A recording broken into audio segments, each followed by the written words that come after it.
नमस्कार दोस्तों, स्वागत है आपका परीक्षा चिंतन पे।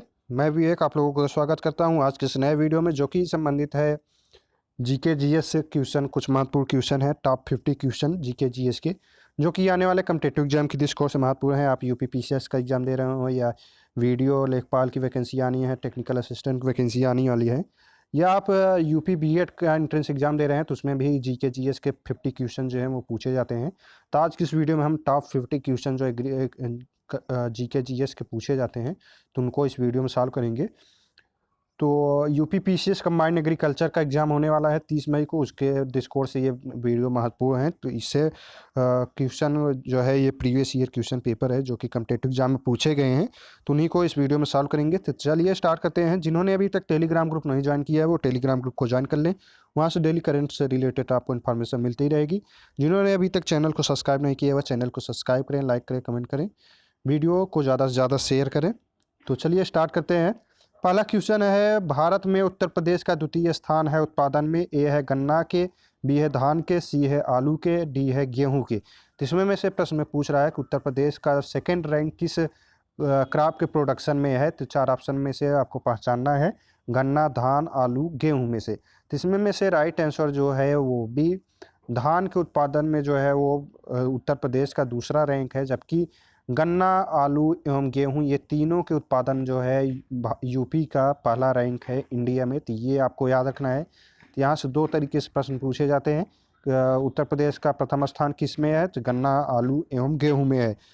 साथ ही साथ मिल्क प्रोडक्शन भी दे दिया जाता है कभी कभी। मिल्क प्रोडक्शन में भी इंडिया में फर्स्ट रैंक पे यूपी है, तो ये याद रखना है। इसके बाद है प्रश्न संख्या 2, भारत में उत्तर प्रदेश जिस पैदावार का सबसे बड़ा उत्पादक है वह है, ए है खाद्यान्न, बी है तिलहन, सी है दलहन एंड डी है मसाले वाली। तो इसमें में से आपको बताना है कि भारत जो है में उत्तर प्रदेश जो है वो किस फसल के पैदावार का सबसे बड़ा उत्पादक है। सीरियल्स, तिलहन, oils crop, pulse crop and spices, इनमें में से किसमें में से है। तो भारत में जो है यूपी जो है वो सर्वाधिक उत्पादक जो है वो सीरियल्स के अंतर्गत करता है। गेहूं, धान ये सभी जो आते हैं वो सीरियल्स क्रॉप के अंतर्गत आते हैं। मेज़, ज्वार, बाजरा ये सभी जो हैं वो सीरियल्स क्रॉप हैं। तिलहन क्रॉप जो हो जाएंगे मस्टर्ड्स, हो जाएगा आपका राइस, तोरिया, ये सभी जो हैं वो तिलहन क्रॉप के अंतर्गत आते हैं। दलहन के अंतर्गत जो है पी हो जाएगा आपका, केजानस केजान हो जाएगा, एंड सीसर रेटिनम हो जाएगा, चना हो जाएगा, ग्राम। तो ये सभी जो है दलहन के अंतर्गत आते हैं। स्पाइसेस के अंतर्गत जो है आपका मसाले वाली हो जाएंगी, कोरिएंडर हो गया, टर्मरिक, ये सभी जो है मसाले की अंतर्गत आते हैं। तो ये आपको याद रखना है।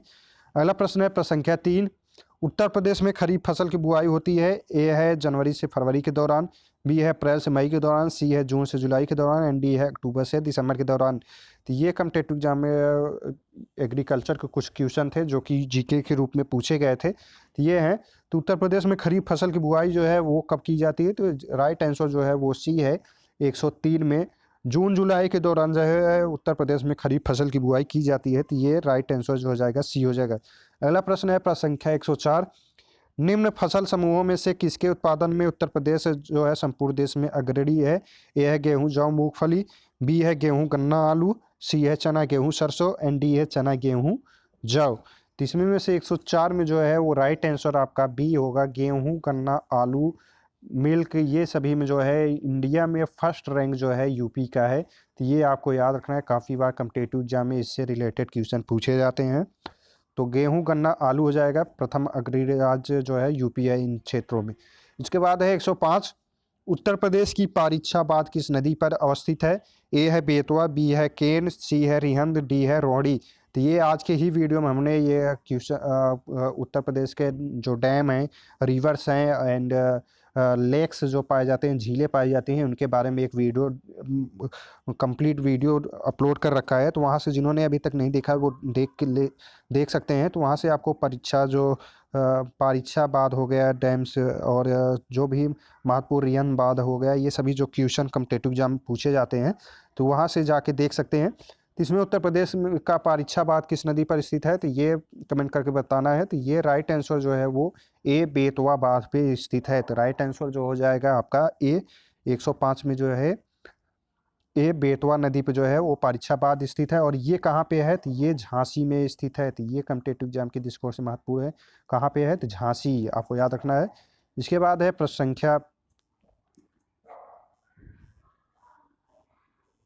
संख्या हो गया 106। 106 में पूछ रहा है कि उत्तर प्रदेश सरकार की महत्वाकांक्षी 8 लेन प्रवेश नियंत्रित गंगा एक्सप्रेसवे परियोजना का विस्तार उत्तर प्रदेश के किन दो परस्पर अधिकतम दूरी वाले जनपदों के मध्य प्रस्तावित है। जिसमें में से बताना है, ए है गाजियाबाद एवं कानपुर, बी है गाजियाबाद एवं इलाहाबाद, सी है गाजियाबाद एवं वाराणसी, डी है नोएडा एवं गाजीपुर। जिसमें में से सही ऑप्शन जो होगा आपका डी, नोएडा से गाजीपुर को जोड़ने के लिए जो है वो गंगा एक्सप्रेस परियोजना जो है वो चालू किए गए हैं। तो राइट आंसर जो है डी। अगला प्रश्न है 107। देश की कुल कृषि योग्य भूमि का कितना प्रतिशत उत्तर प्रदेश में स्थित है। 4 ऑप्शन दिए गए हैं, ए है 15%, बी है 17%, सी है 19% एंड डी है 20%। इसमें में से राइट आंसर जो है ए 15% टोटल एरिया जो है कल्टीवेटेड एरिया जो है इंडिया की, उसका 15% जो है वो यूपी के अंतर्गत आता है। तो राइट आंसर जो हो जाएगा आपका ए हो जाएगा। अगला प्रश्न है प्रश्न संख्या 8। कर्मा नृत्य संबंधित है, ए है खरवार, बी है बनारसी राज, सी है रामपुर दरबार, डी है आगरा घराना। तो उत्तर प्रदेश में के नृत्य जो है उससे रिलेटेड वीडियो हमने अपलोड कर रखा है। इंडिया के प्रमुख नृत्य क्या है, इनसे रिलेटेड जो है वो वीडियो अपलोड कर रखा है।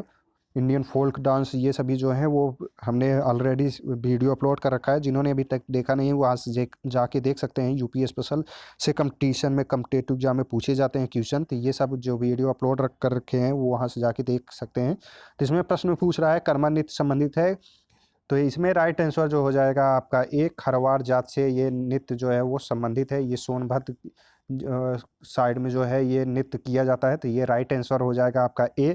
अगला प्रश्न है 9। उत्तर प्रदेश के ब्रजमंडल का संबंध इनमें में से किस लोक नृत्य से है।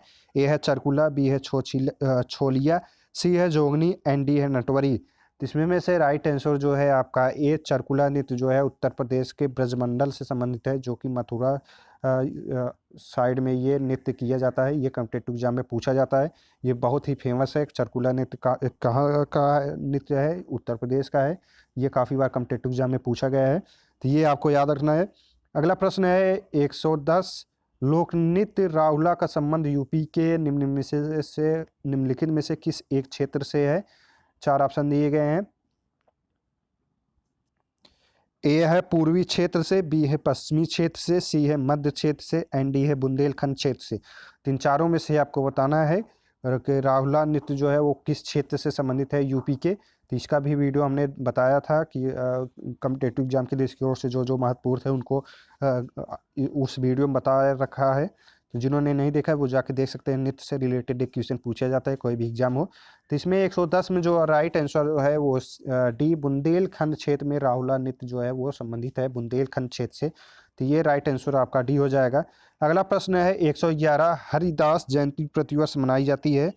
ए है झांसी में, बी है मथुरा में, सी है वृंदावन में एंड डी है वाराणसी में। तो इसमें में राइट आंसर जो होगा आपका सी, वृंदावन में जो है हरिदास जयंती जो है प्रतिवर्ष मनाई जाती है। तो राइट आंसर आपका सी हो जाएगा। अगला प्रश्न है प्रश्न संख्या 112। उत्तर प्रदेश में भारतीय सूचना प्रौद्योगिकी संस्थान जहां स्थापित किया गया है वह जगह है। ए है इलाहाबाद, बी है कानपुर, सी है बरेली, डी है झांसी। तो यहाँ पे आपका राइट आंसर हो जाएगा इलाहाबाद। इलाहाबाद जो है उत्तर प्रदेश के भारतीय सूचना प्रौद्योगिकी संस्थान जो है वह स्थापित किए गए हैं। तो राइट आंसर आपका ए इलाहाबाद। अगला प्रश्न है 113। उत्तर प्रदेश में स्कूल ऑफ पेपर टेक्नोलॉजी स्थित है। ए है अलीगढ़, बी है गोरखपुर, सी है मुरादाबाद, डी है सहारनपुर। जिसमें में से राइट आंसर आपका है डी, सहारनपुर में स्कूल ऑफ पेपर टेक्नोलॉजी जो है वो स्थित है। तो राइट आंसर आपका डी हो जाएगा, सहारनपुर। अगला प्रश्न है 14। उत्तर प्रदेश में दिया सलाई उद्योग का प्रमुख केंद्र है। 4 ऑप्शन दिए गए हैं, ए है बरेली, बी है मुरादाबाद, सी है सहारनपुर, डी है मिर्ज़ापुर। तो इसमें में से राइट आंसर आपका ए हो जाएगा, बरेली जो है उत्तर प्रदेश का दिया सलाई उद्योग का प्रमुख केंद्र है। वन जिला वन उद्योग से रिलेटेड भी क्वेश्चन पूछा जाता है। योगी सरकार द्वारा ये जारी किया गया है, एक जिला एक उत्पादन। तो ये कॉम्पिटेटिव एग्जाम में पूछे जाते हैं। दिया सलाई उद्योग जो है वो बरेली से प्रमुख केंद्र है। तो राइट आंसर ए हो जाएगा। अगला प्रश्न है 15। उत्तर प्रदेश में कृत्रिम रबड़ का कारखाना अवस्थित है। 4 ऑप्शन दिए गए हैं, उन्नाव, मुरादाबाद, गाजियाबाद एवं बरेली। तो इसमें में से राइट आंसर आपका सी, गाजियाबाद में जो है उत्तर प्रदेश का कृत्रिम रबड़ का कारखाना जो है वो अवस्थित किया गया है। तो राइट आंसर आपका सी। इसके बाद है प्रश्न